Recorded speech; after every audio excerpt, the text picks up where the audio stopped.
Eu vim a Curitiba para uma entrevista exclusiva com o juiz Sérgio Moro, que está de mudança para Brasília a partir de janeiro. Ele assume o Ministério da Justiça e Segurança Pública. Licença. Sob elogios e críticas, o juiz Sérgio Moro aceitou o convite do presidente eleito Jair Bolsonaro. E eu queria saber o que foi decisivo, juiz, para esse sim. O grande motivador dessa aceitação do convite foi a oportunidade de ir a Brasília, numa posição de poder elevada, de ministro da Justiça, e poder implementar com essa posição uma agenda anticorrupção e uma agenda anticrime organizado, que não se encontram ao alcance de um juiz em Curitiba, mas podem estar no alcance de um ministro em Brasília.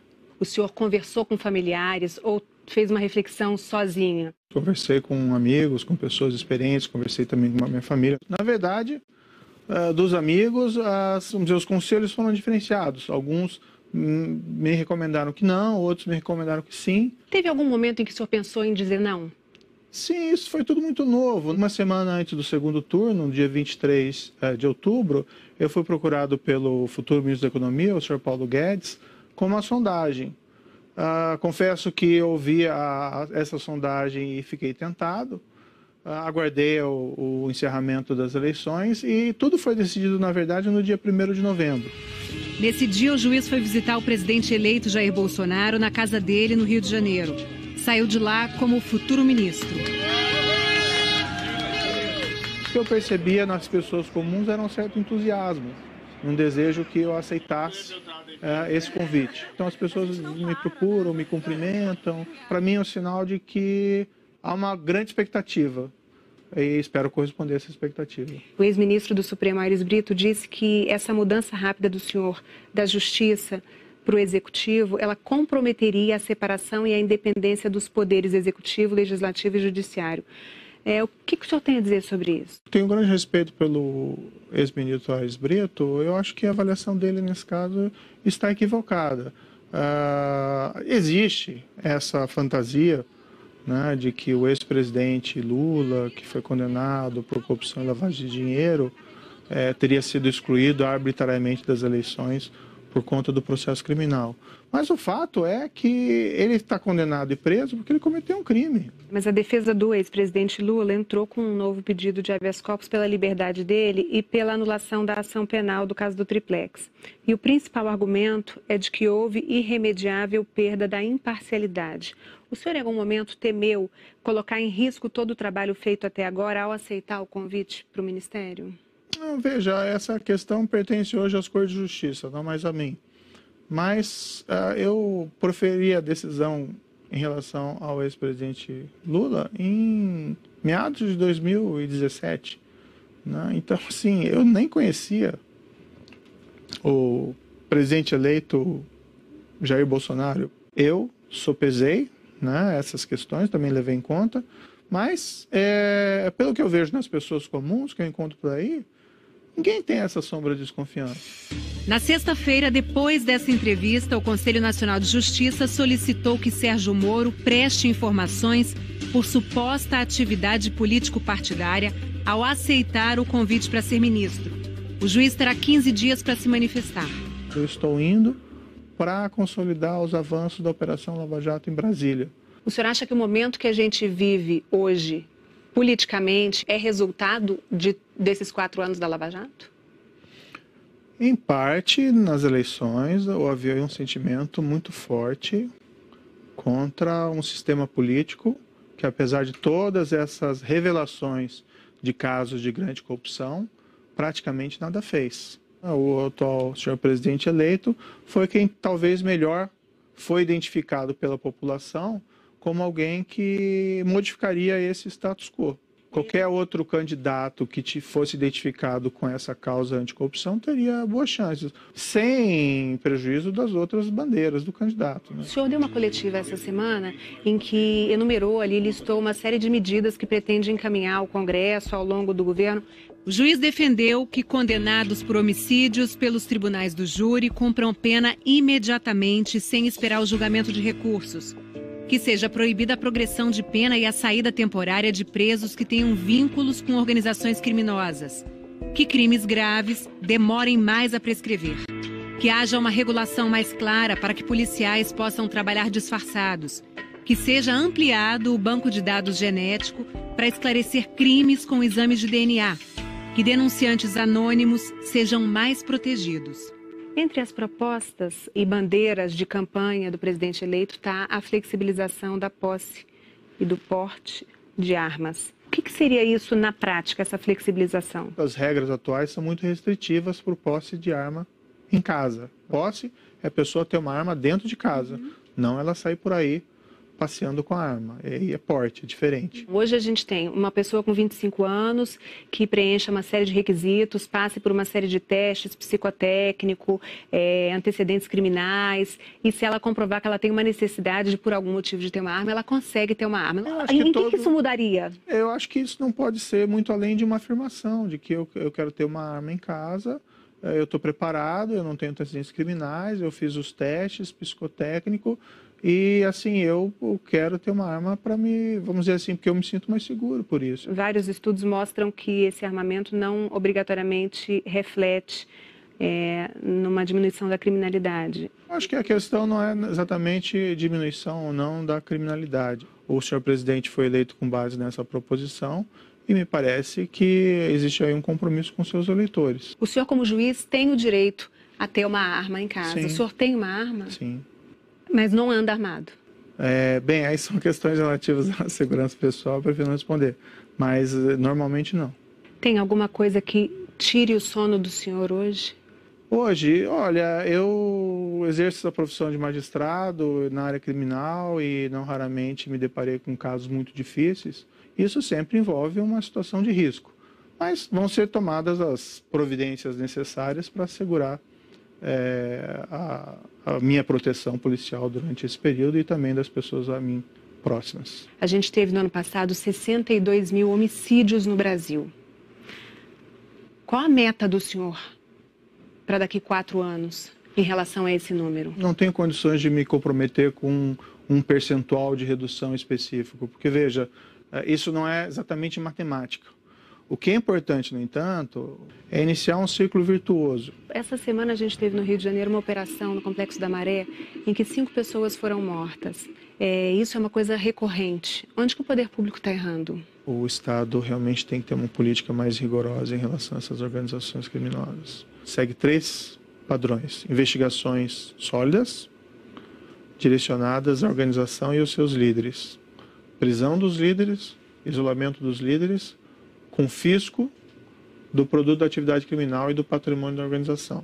É assim que se desmantela a organização criminosa. O criminoso vai para a cadeia, o policial vai para casa. O confronto é o que tem que ser evitado ao máximo. Mas hoje, na situação que a gente tem, o confronto é quase que diário. Essa é uma situação que tem que ser evitada. Como reverter isso para que esse confronto seja evitado? Não é uma coisa simples, vou dizer assim, não vai acontecer isso depois de janeiro? Pode acontecer, mas são situações indesejadas. Não pode se construir uma política criminal, mesmo de enfrentamento do crime organizado, baseado em confrontos de tiroteio, porque o risco de danos colaterais é muito grande. E não só danos colaterais, mas o risco para o policial. O governador eleito do Rio de Janeiro, Wilson Witzel, ele prevê o abate de qualquer pessoa que esteja portando um fuzil.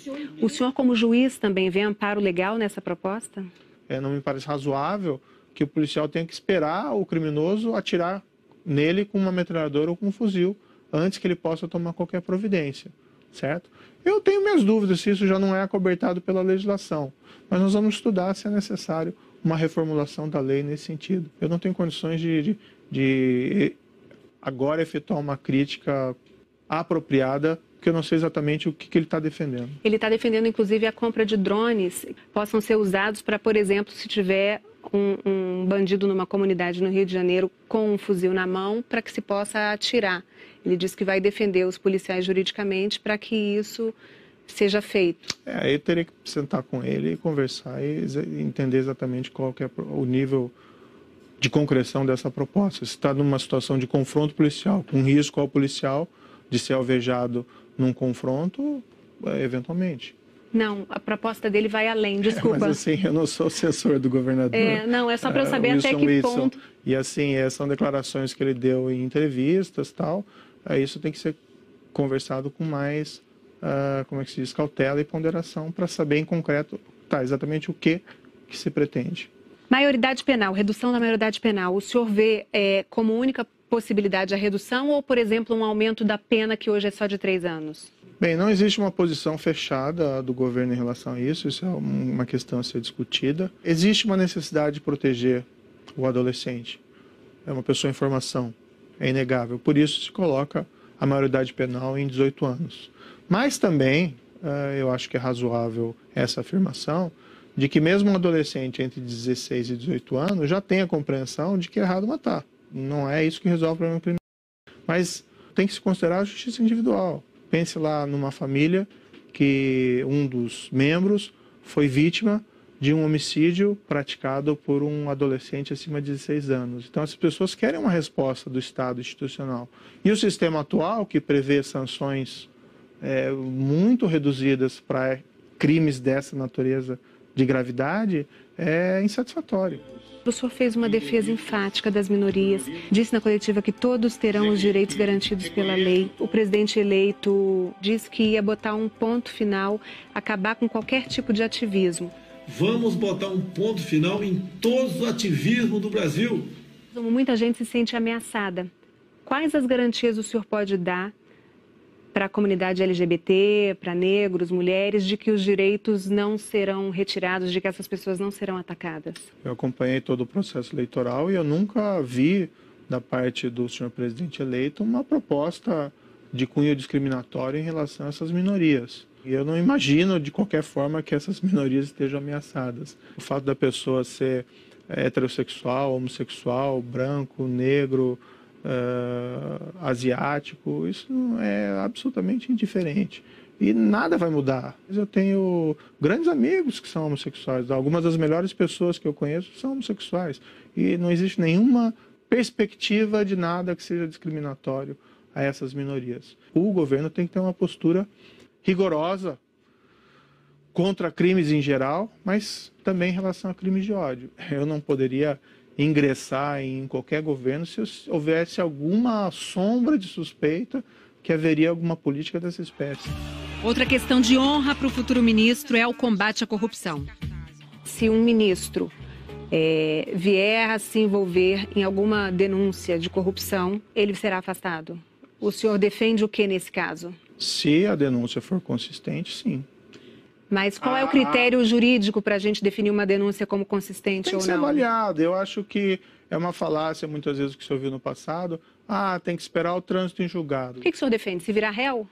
Não, eu defendo que, em caso de corrupção, se analise as provas e se faça um juízo de consistência, porque também existem acusações infundadas, as pessoas têm direito de defesa, mas é possível se analisar desde logo a robustez das provas e emitir um juízo de valor. Não precisa esperar as cortes de justiça proferir o julgamento. E aí esse juízo de valor seria dado por quem? O senhor, como ministro da Justiça, iria analisar e fazer esse juízo de valor para aconselhar o presidente a demitir o ministro em questão? Provavelmente. Ou algum outro conselheiro, do que me foi assegurado, e é uma condição, não é bem uma condição, não fui lá estabelecer condições, mas eu não assumiria um papel de ministro da Justiça com risco de comprometer a minha biografia, o meu histórico.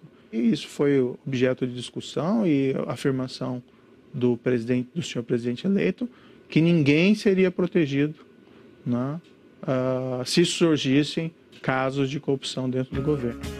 Essa semana, em entrevista coletiva, o juiz saiu em defesa do futuro chefe da Casa Civil do governo Bolsonaro, deputado Onyx Lorenzoni. Ele admitiu no ano passado ter recebido R$100 mil por Caixa 2 para a campanha eleitoral. Ele afirma que já doou metade do valor para a Santa Casa de Misericórdia de Porto Alegre e que em breve doará a outra metade. Sérgio Moro disse que o deputado já pediu desculpas e que atuou a favor da aprovação de medidas anticorrupção no Congresso. Em 2017, o senhor disse que políticos não têm interesse em combater a corrupção. Como é que o senhor pretende fazer essa negociação com políticos que por muitas vezes, vão estar sendo aí investigados ou sendo réus em processos justamente de corrupção? Eu fiz essa afirmação em um contexto muito respeitoso. Apesar de todas as revelações desses crimes de corrupção, não havia iniciativas significativas, com todo respeito, por parte do nosso Congresso Nacional. Agora existe um outro contexto. Em todo, principalmente início de governo, existe um frescor, uma abertura de diálogo ao Congresso. Daí vamos tentar negociar dentro daquele espírito republicano de fazer o que é melhor para o país do que fazer do que é melhor para as pessoas. Negociar. Nasce um político aí dentro? Até alguns me criticaram por assumir esse cargo, afirmando que eu havia traído um compromisso que afirmei no passado numa entrevista no estado de São Paulo, que jamais entraria para a política.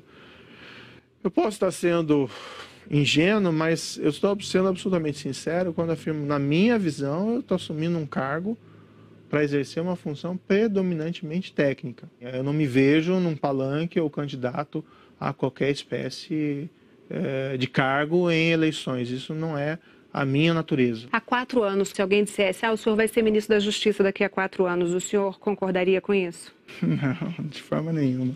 A Operação Lava Jato, ela começou pequena. Ninguém tinha ideia da dimensão que aquilo ia tomar. No fundo, foi meio um efeito bola de neve. Jamais poderia cogitar que haveria essa possibilidade de assumir essa posição.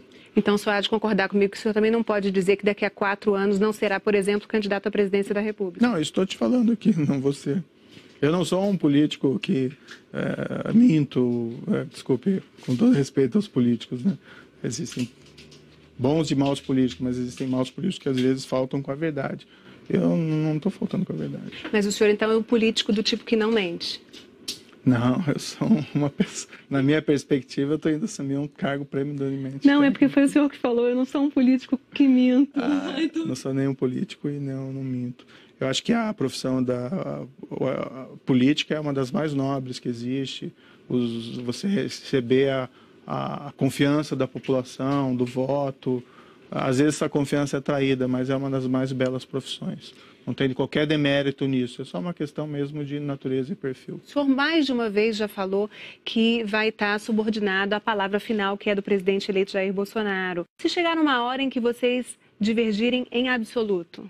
Depende sobre o quê, né? Quem foi eleito foi o senhor presidente. E, eventualmente, se acontecer uma situação dessa, ele pode desejar me substituir por alguém que possa cumprir uma política que eventualmente eu discorde em absoluto. Eu vou assumir esse cargo em janeiro, não com a perspectiva de ser demitido, mas com a perspectiva de realizar um bom trabalho e ter uma convergência com o presidente eleito. Mas se tudo der errado, eu deixo daí também o cargo ministerial e certamente vou ter que procurar me reinventar no setor privado, de alguma forma.